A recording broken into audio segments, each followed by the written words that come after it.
On va commencer par Tetzaïn Amud Bet, au milieu de la page, la Mishnah. On a déjà fait la Mishnah, mais je la reprends très rapidement afin de mieux comprendre la Gemara qui suit. Makifin shlosha havalim zele ma'ala mize vezele ma'ala mize ubilvad shelo yihyu ben hevel havero shelosha tefachim. On a déjà vu cela, que on a le droit de créer un espace Reshut HaYachid avec des cordes qui sont positionnées de manière horizontale.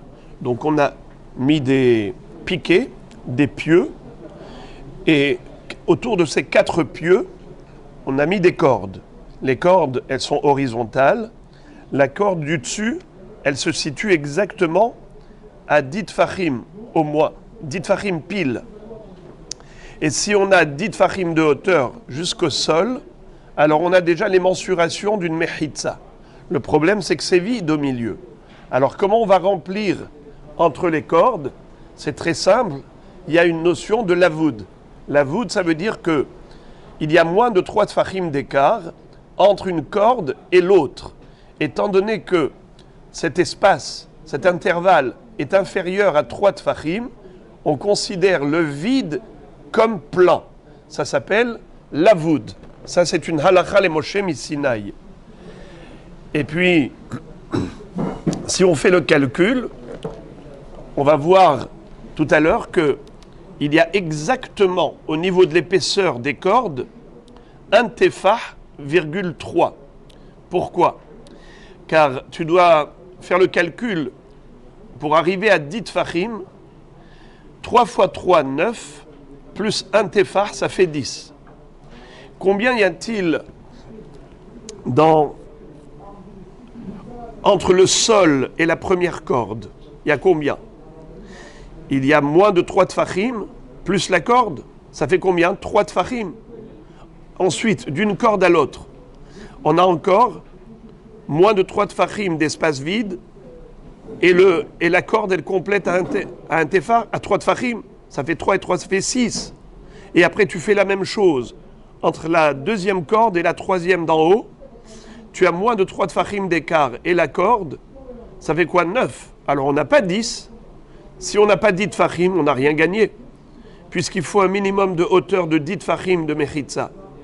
Alors, pour pouvoir y parvenir, il faut que les cordes soient épaisses et qu'elles puissent nous constituer un tefah, 3.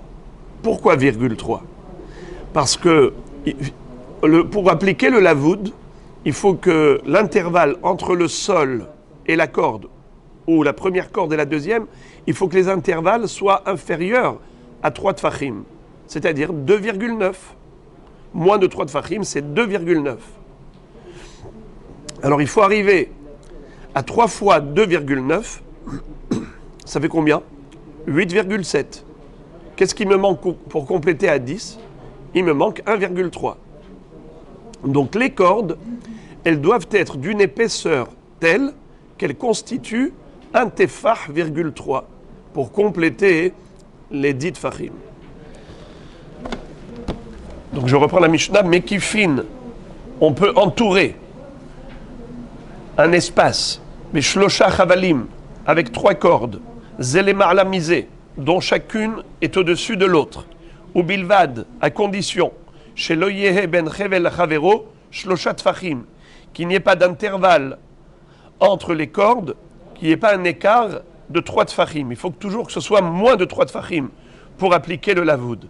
Et le shi'ur havalim ve'ovian, et l'épaisseur des cordes, yater al tefah. Il faut que ce soit plus d'un tefah. Comme on a dit, un tefah, 3 pour compléter les 8 tfachim, 7, pour faire en tout, kedé sheyehe hakol, asara tfachim, pour obtenir le résultat requis, c'est-à-dire une mechitza de 10 tfachim.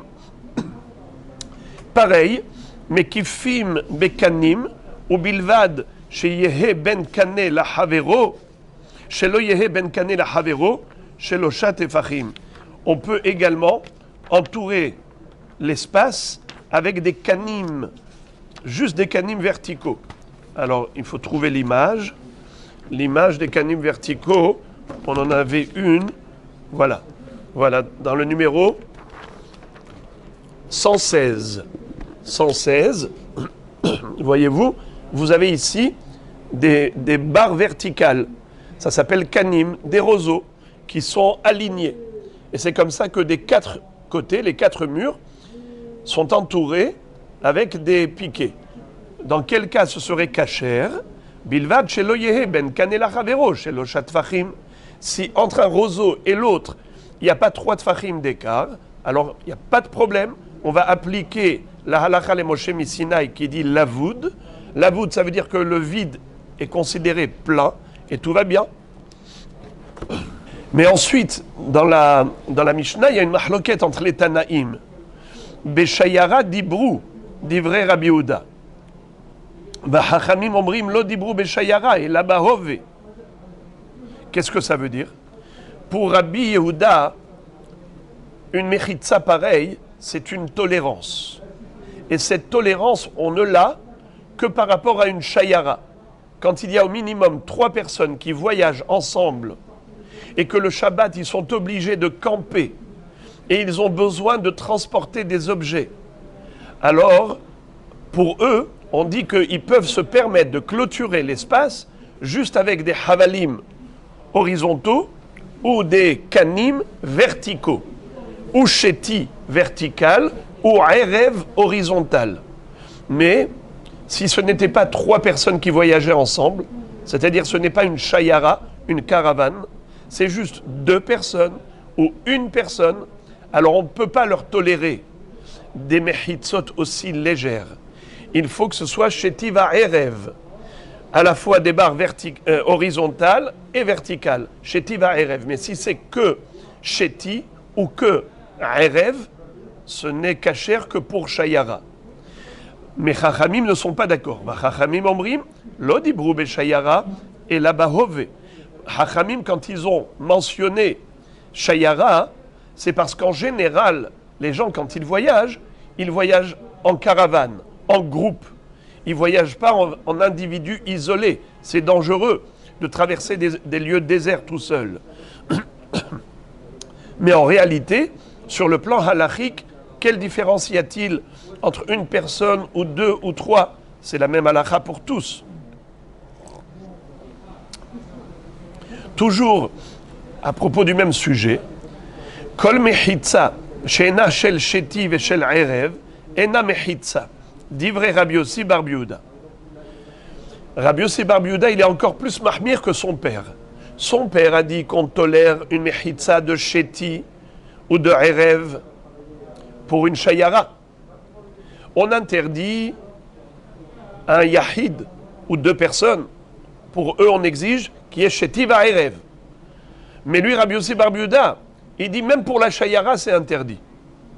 On est obligé de faire une belle mechitza, sheti va erev, qui est des cordes horizontales avec des roseaux verticaux, mais pas ou l'un ou l'autre.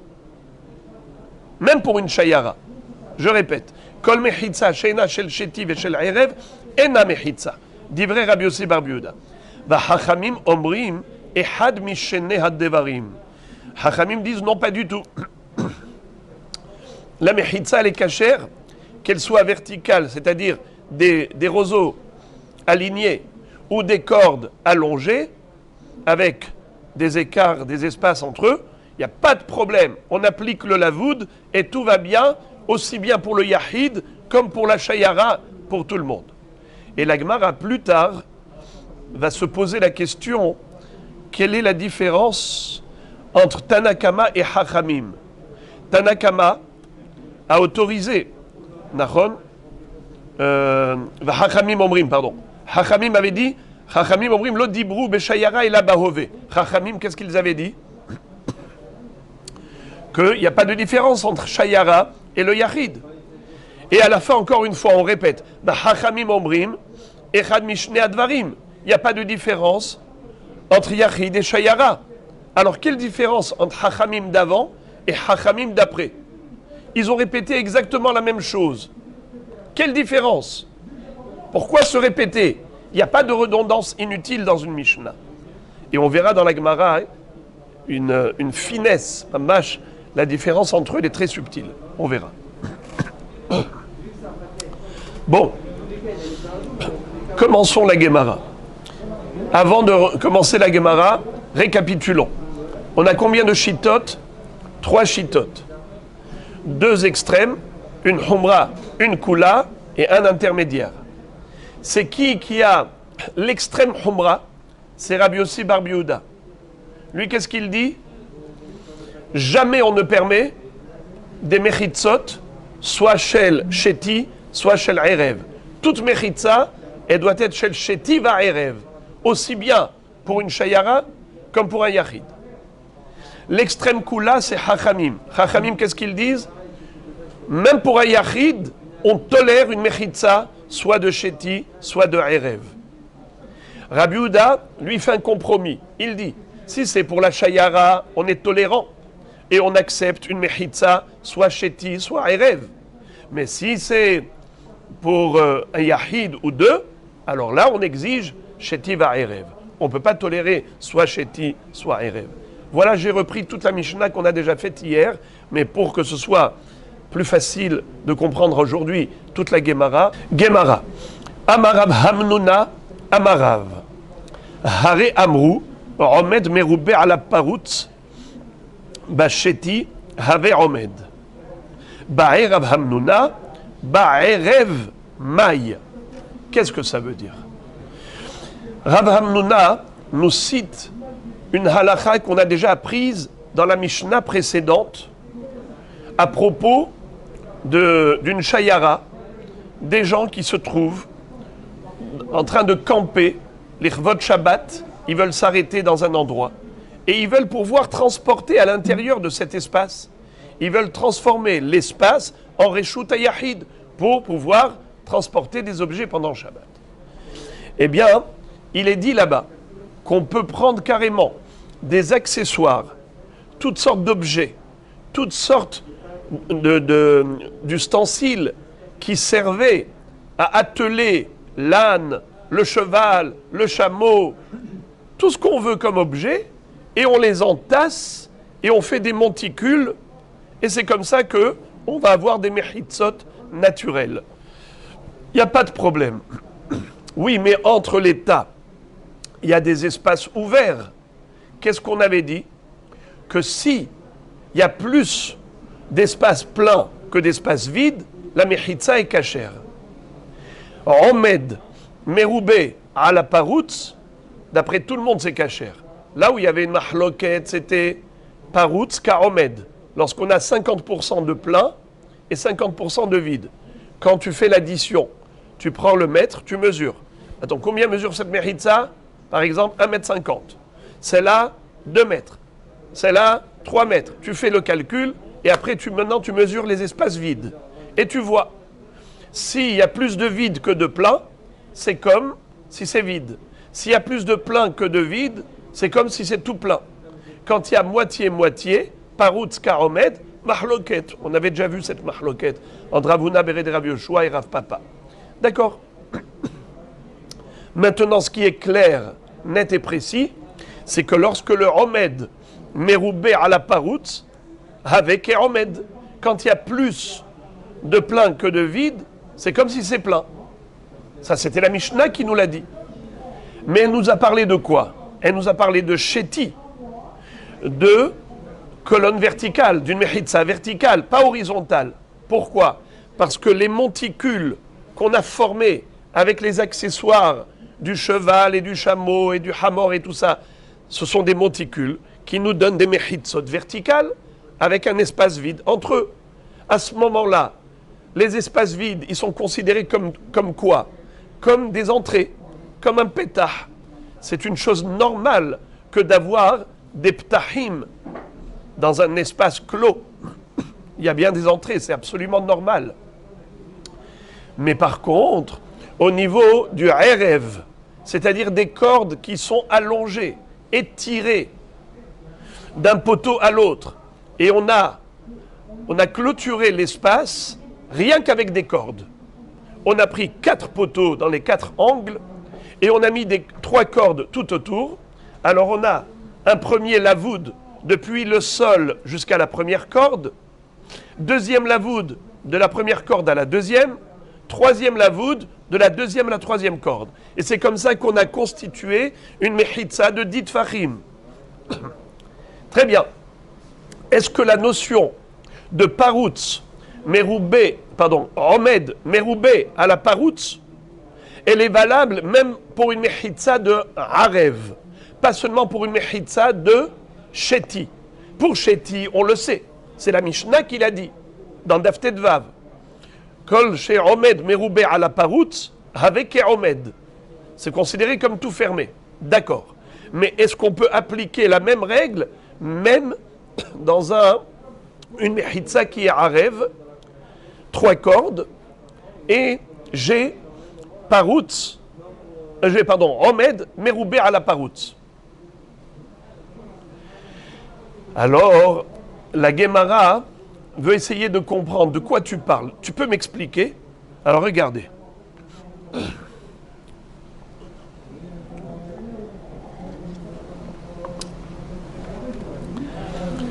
Je répète le safek.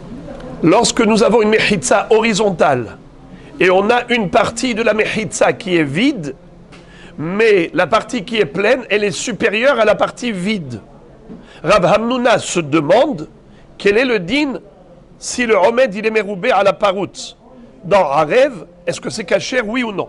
Amar Abaye.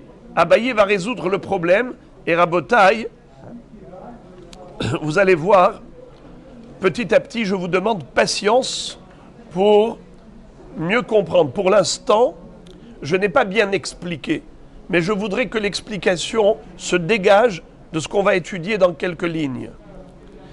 Amar Abaye. Abaye veut résoudre le problème de Rav Hamnouna. Et il dit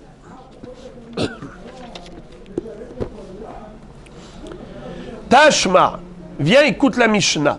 Et de notre Mishnah, on peut résoudre le problème. On peut déduire la solution. Qu'est-ce qu'elle dit la Mishnah? Shi'ur havalim ve'ovian yater al tefah kede sheye hakol asara tefahim. La Mishnah, qu'est-ce qu'elle nous a dit au début? Qu'on pourrait clôturer un espace avec des havalim. Combien d'intervalles il y a entre le sol et le premier hevel? Moins de 3 tfachim. Entre une corde et l'autre, moins de 3 tfachim. Mais en tout, ça me donne quoi? Ça me donne 9. 3 fois 3, 9. C'est pas assez. Alors qu'est-ce qu'il faut? Il faut que les cordes soient épaisses, soient des sangles épaisses qui peuvent nous donner un résultat de 1 tefah,3. Puisque les 3 intervalles, c'est moins de 3 tfachim. Chaque intervalle est moins de 3 tfachim. Ça veut dire quoi? 2,9. 2,9 fois 3, c'est 8,7. 8,7 pour les compléter, pour arriver jusqu'à 10, c'est encore 1 tefah,3. Alors il faut que les cordes aient une épaisseur de 1 tefah,3. 3 cordes, chacune elle a une épaisseur, et tu obtiens en tout 10 tfachim. Yafé. Maintenant regardez l'ingéniosité de Abaye, sa chokhma incroyable. Et il dit Veimita lamali yater al tefah les avid pachot mishlosha vechevel mashehu pachot mishlosha vechevel mashehu pachot me'arba'a vechevel mashehu. Lui, Abaye va dire, je ne comprends pas pourquoi est-ce que tu en as besoin d'en arriver là. Pourquoi la Mishnah exige autant? A priori, tu aurais pu faire exactement la même chose. Regardez, Rabotai. L'image 120. Regardez le 120. D'accord? En bas, ici. Abaye dit, si Be'emet, la notion de Omed Meroubé à la Paroutz est valable dans le Erev comme dans le Sheti, alors on n'avait pas besoin d'exiger que chacune des cordes soit épaisse. Même avec des cordes très fines, on aurait pu cachériser la mechitza. Regardez ce qu'il propose. Il dit, regarde, qu'est-ce que tu as envie de dire? Que Omed Meroubé à la parout, c'est cacher même dans l'horizontale, comme dans le vertical. S'il y a plus de plein que de vide, alors on considère que tout est plein. D'accord? Alors il dit, ici, tu sais comment je peux te cachériser ces 3 cordes-là, pour les considérer comme mechitza? Regarde. Entre le sol et la première corde, tu as moins de 3 tfachim. Et tu mets une corde qui fait machéou. Ça veut dire, une corde, d'abord l'intervalle c'est 2 tfachim,9. Vous entendez? 2 tfachim,9. La corde, qu'est-ce qu'elle fait? Elle complète à 3. D'accord, c'est bon? Très bien. Ensuite, une fois que j'ai 3 tfachim, depuis la corde inférieure jusqu'au sol, une fois que j'ai 3 tfachim, tu comptes encore 2 tfachim,9 et ensuite encore une corde. La corde, combien elle fait? Très fine. Machéou. Juste elle complète les 3 tfachim. Ça fait combien que j'ai maintenant, grâce au lavoud? 6. 3 et 3, 6. 6 par rapport à 10, c'est combien? C'est la majorité. Nachon? Alors maintenant, tu peux étendre une corde à 4 tfachim. Mets ta corde maintenant entre la deuxième et la troisième corde qui est en haut, tu peux laisser un écart de 4 tfachim. 4 tfachim, c'est quoi? C'est du vide. C'est du vide, Nachon? Tu as un écart de 4 tfachim. Comment tu vas cachériser? Eh bien, c'est très simple. Puisque tu as déjà 6 tfachim de plein grâce au lavoud, même si dans les 4 tfachim supérieurs, il n'y a pas de lavoud, c'est vide. C'est pas grave que ce soit vide. C'est considéré comme plein. L'écart entre la deuxième et troisième corde d'en haut, c'est considéré comme plein. Car on a une règle, Omed Meroubé à la parout, Have ke Omed. Si tu appliques cette règle dans le Harev comme dans le Sheti, dans l'horizontal comme dans le vertical, alors pourquoi la Mishnah a exigé que les cordes aient une épaisseur, une grosse épaisseur, pour arriver avec les 3 cordes à 1 tefach,3. Pourquoi faire 1 tefach,3? Tu peux avoir même 0,1 dans chaque corde. La corde, elle est très très fine. Ça suffit pour compléter les 3 tefachim du lavoud. Entre le sol et la première corde, tu as 2,9. Alors combien fait la corde pour compléter à 3? 0,1. Après, tu fais la même chose une deuxième fois. Ça te fait 6. 6 tfachim fermés. Après, tu mets une corde à 4 tfachim. Tu considères comme plein. Ça te fait 6 plus 4 égale 10. Et la vadaï, si la Mishnah n'a pas été d'accord, si la Mishnah elle a exigé une épaisseur importante des cordes, ça veut dire qu'il n'existe pas de notion de Omed Meroubé à la parout avec Omed au niveau du Harev. C'est que dans le Sheti, mais pas dans le Harev. Voilà la preuve tranchante de Abaye. C'est ingénieux. D'accord? Alors maintenant, la Gemara dit Vetis Bera. La Gemara dit c'est beau, mais c'est faux. Pourquoi c'est faux? Parce que, viens, tu vas me dire, Abaye, où est-ce que tu voudrais qu'on place les 4 fahim? Bien, on va réfléchir. Et vous allez voir comment la Gemara va réfuter cette belle démonstration de Abaye. Regardez.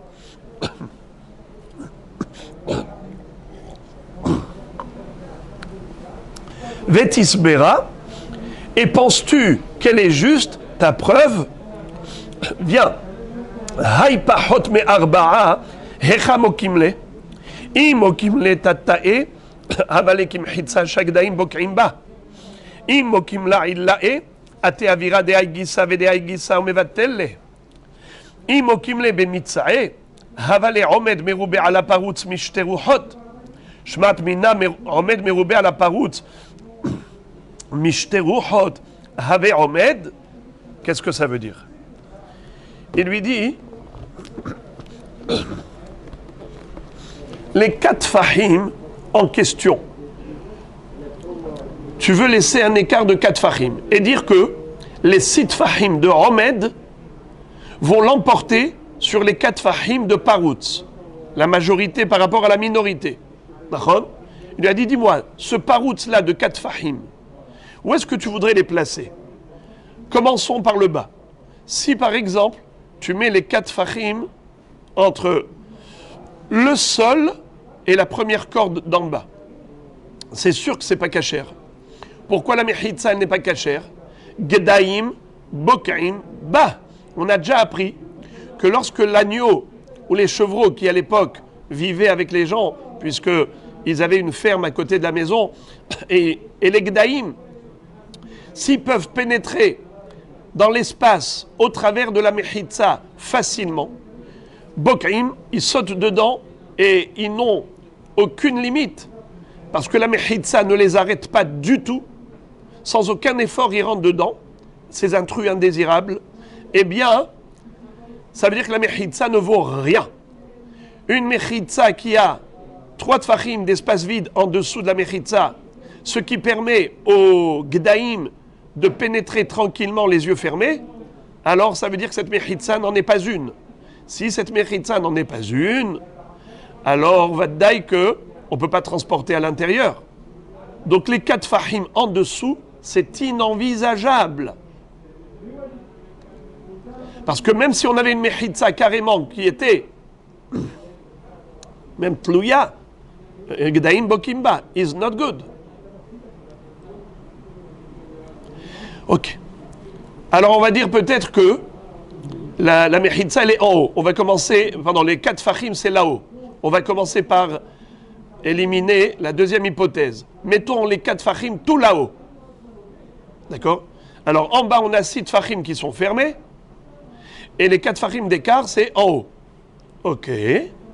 Qu'est-ce que tu veux dire? Que si paroutz meroubé à la omed, si omed meroubé à la paroutz avec un omed, même dans un rêve, alors ça aurait dû être cachère. Parce qu'on a 6 fermés et 4 ouverts. La Gemara dit non. Même si on disait que omed meroubé à la paroutz, avec omed.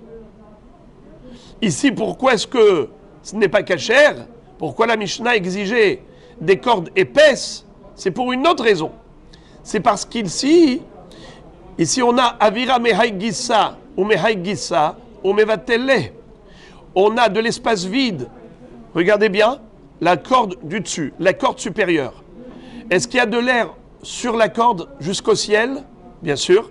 Il y a de l'air sur la corde jusqu'au ciel. En dessous de la corde, qu'est-ce qu'il y a? 4 fahim. Alors il y a une petite corde malheureuse qui est suspendue toute seule. Elle est noyée dans l'atmosphère. Elle est noyée dans le avir, mehaïgissa ou mehaïgissa, de ce côté et de ce côté. C'est-à-dire en haut et en bas de la corde, on a de l'air. Et de l'air qui est supérieur à la corde. Alors la corde, elle est noyée dans l'air, c'est comme de l'air. Comment? Comme s'il n'y avait pas de corde. Exactement. Ça veut dire que cette corde-là, elle disparaît dans l'atmosphère. C'est comme si tu avais que 6 fahim de fermé. Quand il y a lavoud, même s'il y a de l'air, si tu appliques le lavoud, c'est comme fermé. Mais là-haut, comme il y a 4 fahim, il y a plus que 3 fahim, donc tu ne peux plus appliquer le lavoud. Si tu ne peux plus appliquer le lavoud, tu as quoi? Juste une petite corde. Mais cette corde-là, elle disparaît dans l'air. Elle est inexistante parce que le avir qui est en dessous et le avir qui est au-dessus ont noyé la corde. C'est pour cela que ça ne marche pas. C'est pas parce que Romed Meroubé à la paroute, ça ne fonctionne pas dans le Harev. Il y a Choliot que oui, ça fonctionne. Mais là, c'est spécial. Les conditions dans lesquelles on se trouve ne permettent pas, même pas Romed Meroubé à la paroute. Très bien.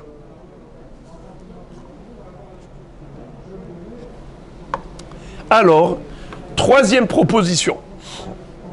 Abaye, quand il avait dit de mettre 4 fahim d'écart, alors ça pourrait être Bemitza'e. C'est quoi Bemitza'e? Regardez le 121. Au milieu, j'ai 4 fahim. Donc, de la corde inférieure au sol, j'ai moins de 3 fahim. Ça fait combien? En tout, 3 fahim. La corde plus 2,9, ça me fait 3. La corde supérieure et l'air qui est en dessous, entre les deux cordes supérieures, qu'est-ce qu'on a? Moins de 3 tfachim. Et la corde supérieure qui fait machéou, ça fait 2,9 plus 0,1, 3. Très bien. Donc j'ai 3 en bas. J'ai 3 en haut. Puisqu'il y a la voûte, c'est considéré comme fermé. Où est-ce que c'est ouvert? 4 tfachim, c'est au milieu. Alors, donc j'ai 3 d'en bas, plus 3 d'en haut, ce qui fait 6. Voilà donc Romed, Meroubé à la paroute. C'est comme ça que Abaye avait voulu démontrer qu'on ne dit pas Romed, Meroubé à la paroute. Eh bien non. Je vais te dire que Behemet, en général, Romed, Meroubé à la paroute, avait Romed même dans le Erev. Mais pourquoi est-ce qu'ici ça ne marche pas? Parce que ici c'est Romed, Meroubé à la paroute, Mishteru Hot.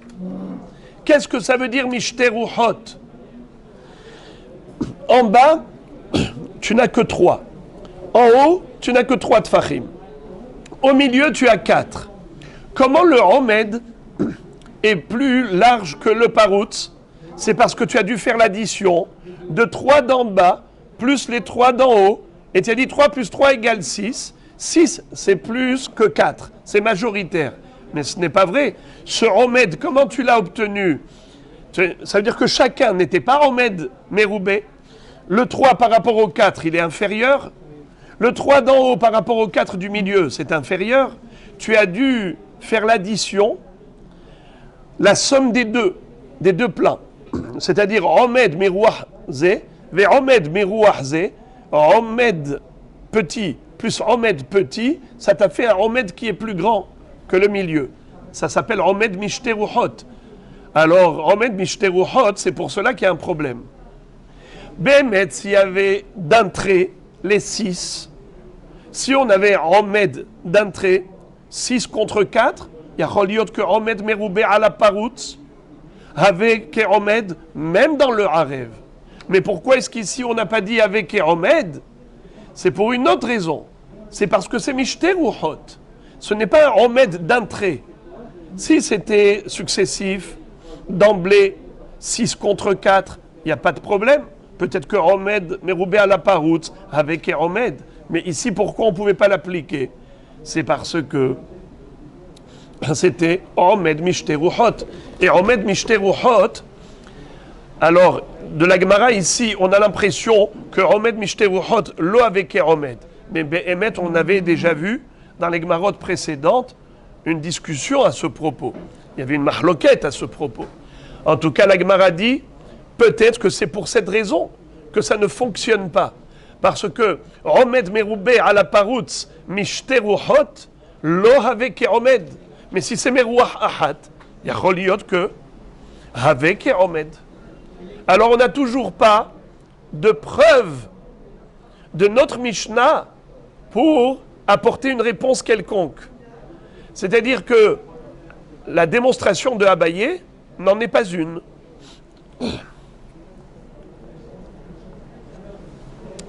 Alors maintenant la Gemara va dire, alors Mechila, dans ce cas-là j'ai rien compris à la question même de Rav Hamnouna. Alors Rav Hamnouna, quand il s'était posé la question, est-ce que Romed Meroubé à la paroutz, Ba'arev, est-ce que avec Romed, oui ou non? Alors de quel cas il parle? Car maintenant on a étudié toutes les hypothèses, on les a éliminées une à une. Pourquoi? Non pas parce que Romed Meroubé à la paroutz, Ba'arev, ça ne marche pas. C'est que tout simplement, on n'obtient pas ce résultat. Quand est-ce que tu peux avoir cette metséout, cette réalité de Romed Meroubé à la paroutz, Ba'arev? Montre-moi un cas de figure. Si tu poses une question, tu poses une question concrète. Tu ne poses pas une question dans l'air. Alors, tu peux me présenter le cas?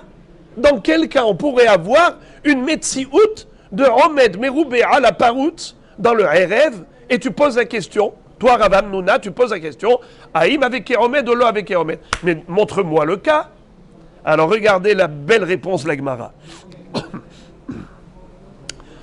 Et la Rav Hamnouna, Hachi kami ba'yale, kegon de haïte mahtzelet, de have shiv'a ou mashehu, ve hakakba shelosha, Veshavakba arba'a ou mashehu. Ve'ukme bepachot mishlosha. Qu'est-ce que ça veut dire?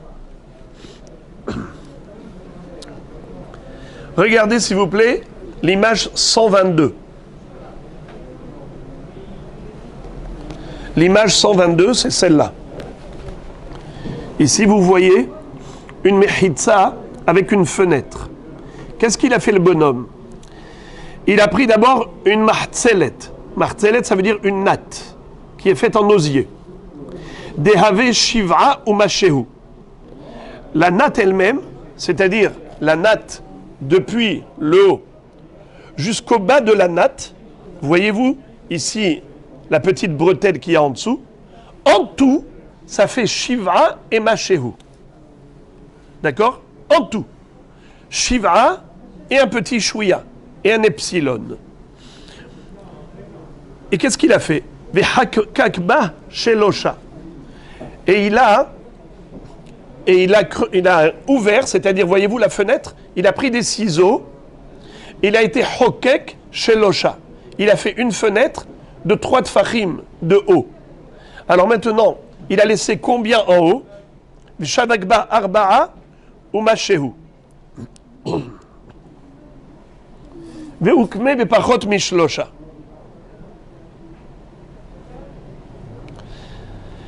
Si tu fais le calcul ici, on a combien? Si en tout c'était shiv'a ou mashehu, on a combien de plans? La natte, combien il reste? Arba'a. Regardez, vous avez ici les mensurations. La hauteur de la martzelette qui reste, c'est 4. Combien il y a ici au niveau de la fenêtre? 3. 3 plus 4 égale 7. Ensuite, qu'est-ce qu'on a? Une petite bretelle. D'accord? Cette bande-là, elle fait combien? Mashehu. Et en dessous de la bande, il y a combien? Moins de 3 tfachim. Moins de 3 tfachim et mashehu, ça fait 3. 3 plus 3 plus 4 égale 10. Alors maintenant, où est-ce qu'il est le paroutz? C'est quoi le paroutz? Le paroutz, c'est le vide de la fenêtre. La fenêtre elle-même, c'est du paroutz. Alors j'ai 3 en dessous qui sont pleins. 3, c'est exactement l'équivalent de la fenêtre. Est-ce que j'ai dû remettre mes roubets à la paroutz par rapport au bas? Non. Le bas, j'ai pas. Par contre, en haut, qu'est-ce que j'ai en haut? J'ai 4. 4 par rapport à 3, c'est majoritaire. Voilà le remettre mes roubets à la paroutz. C'est ça la question de Rabbi Hamnouna. Est-ce qu'une mechitza pareille, elle est cachère, oui ou non? Il y a 4 tfachim de plein en haut. Il y a 3 tfachim de vide au milieu. 4 par rapport à 3, c'est Romed, Meroubé, à la paroutz. Est-ce qu'on applique la règle de avec Romed, oui ou non? Et ici, on a 10 tfachim, puisqu'on a aussi les 3 tfachim d'en bas. Et là, dans ce cas-là, ça s'appelle Romed, Meroubé, à la paroutz, mais Ruach Ahat. C'est pas Mishteruchot. Voilà la question de Rav Hamnouna. Et cette question n'a pas de réponse. Cette question, on n'a aucune preuve de notre Mishnah pour répondre à cette question. Abaye avait tenté, mais la Gemara a réfuté. Vous voulez qu'on retraduise à nouveau les mots. Et là, Rav Hamnouna, Hachi Kami Bayale. Rav Hamnouna, voici le cas de son safek. Kegon deaite machtzelet deave shiv'a ou mashehu. Le bonhomme, il a apporté une natte qui mesurait 7 tfachim et un mashehu. Vehakakba shlosha. Et en dessous, il a fait une fenêtre de 3 tfachim. Veshavakba arba'a ou mashehu. Et il a laissé 4 et mashehu. Qui est-ce qui peut me dire c'est où les 4 et c'est où le mashehu? Bravo. 4 en haut et mashehu en bas. Pas 4 ou mashehu en haut. Surtout pas. Ne détrompez-vous. Rabbi Shimon, je crois que vous avez cru que arba'a ou mashehu c'est en haut. Non. En haut, il n'y a que arba'a. Bravo. Et le mashehu c'est en bas. C'est la bande. Voilà. Ensuite, ve'ukme bepachot mishlosha. Et la natte, il a suspendu en l'air, en bas, près du sol, à moins de 3 tfachim d'écart entre le sol et la martzelet. Et voilà donc comment on a les 10. On a les 10 tfachim en tout. 3 plus 3 plus 4 égale 10. Et c'est quoi la question de Rav Hamnouna? C'est que les trois intermédiaires, c'est du vide, c'est une fenêtre. Est-ce que cette fenêtre, elle est considérée comme pleine ou comme vide? On avait vu que c'était puisqu'elle était en dessous de... Mais non, il y a 3 tfachim. Il y a 3 tfachim d'écart dans la fenêtre. C'est pour cela qu'il pose la question. Est-ce que Omed Meroubé à la Parout, ça veut Omed, oui ou non? Donc, en résumé, la question de Rav Hamnouna, elle était celle-là. Lorsqu'on a 4 en haut et 3 en bas au niveau du sol, et il y a 3 de vide au milieu, est-ce que, avec ce plein que l'on a, les 4 d'en haut et les 3 d'en bas, est-ce que ça s'appelle Omed Meroubé à la Parout, est-ce que c'est considéré tout Omed et Kacher ou pas? Très bien. Rav Ashi donne une autre explication. Rav Ashi dit que la question de Rav Hamnouna était beaucoup plus simple. Rav Ashi amar mechitza teluya ibayale, kedebaramine rabbi tavla merav, mechitza teluya mahu shetatir bahurba, amar le en mechitza teluya materet ela bamaim, kalhu shekilu hachamim bamaim. Qu'est-ce que ça veut dire? Rav Ashi dit, tu veux savoir quelle était la question de Rav Hamnouna? Rav Hamnouna s'est demandé tout simplement quel est le din si on a une mechitza tlouya. J'ai une mechitza qui fait 10 tfachim, d'accord? Seulement, elle n'est pas posée à terre, elle est suspendue en l'air.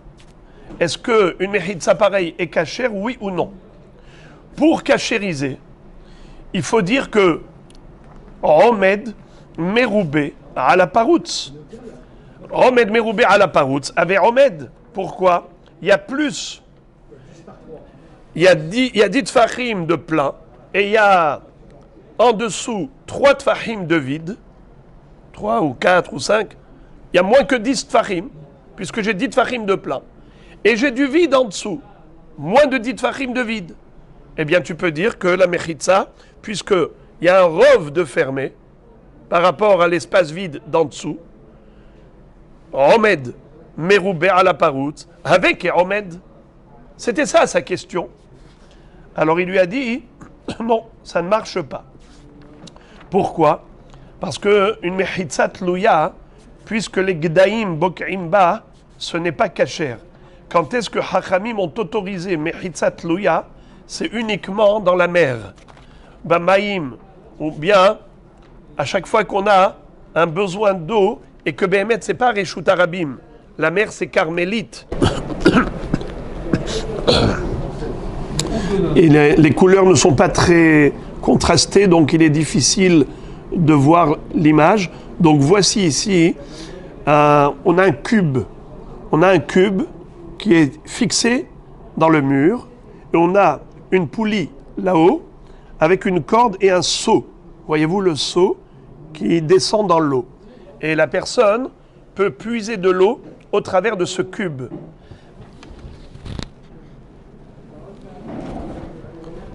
Et c'est ça le chidouche. Le chidouche, c'est de dire que, puisque c'est Bamaïm, alors Hachamim ont considéré que la mechitza qui est tlouya, suspendue en l'air, ce cube-là, comme s'il descendait jusqu'au profond des abîmes. Et toute l'eau qui est à l'intérieur de l'espace qui est sous le cube, c'est comme si c'était dans le Réchout Hayachid, et on peut puiser sans limite. Par contre, dans une hourba, c'est une ruine, une maison délabrée qui petit à petit tombe en ruine. Alors il y a eu un écroulement d'une partie du mur, la partie inférieure du mur est tombée, et il nous reste une partie du mur qui est suspendue en l'air.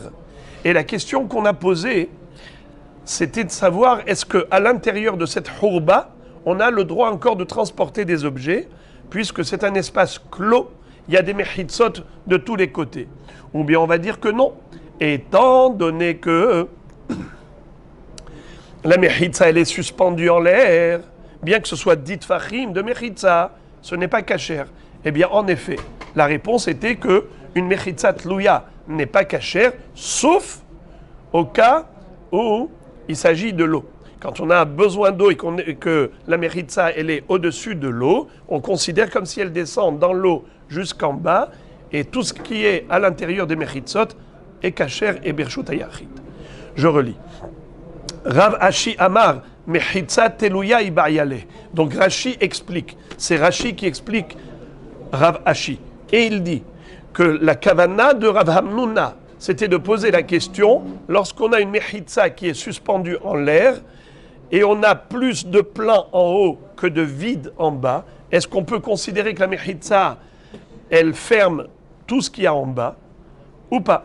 Kedeba Amine Rabbi Tabla. Mais Rav, comme Rabbi Tabla avait posé la question à Rav, il lui a dit mechitza tluya mahu shetatir bahurba, un mur qui est rescapé, la partie inférieure du mur est tombée, mais il reste une partie supérieure.